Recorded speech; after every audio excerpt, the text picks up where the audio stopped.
Un secteur qui a longtemps filé un mauvais coton. Avec 800 tonnes produites dans la région chaque année, la laine fait vivre tout un éventail de professions.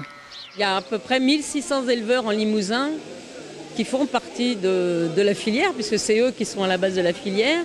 Je pense qu'on peut dire qu'il y a sur le territoire une cinquantaine de tondeurs de moutons, parce qu'eux aussi participent à la filière. Plusieurs manufactures continuent à utiliser la laine limousine, tout comme les lissiers d'Aubusson.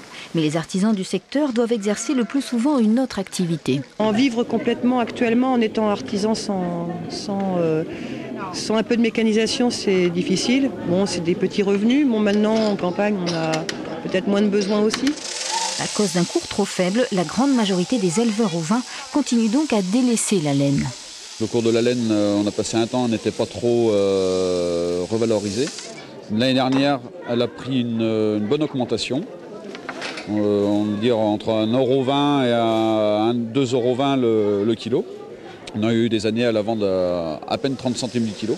Si la laine du Limousin reste peu valorisée en France, ses qualités sont plus appréciées à l'étranger.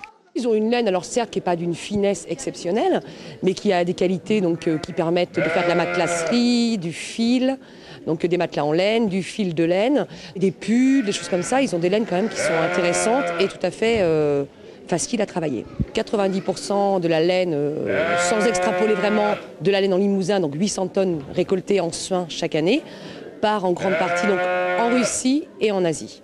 Et en fait, en matière de transformation sur le territoire, c'est vraiment moindre. La laine limousine s'exporte jusqu'au Japon, où l'on ne jure que par elle pour fabriquer les incontournables futons.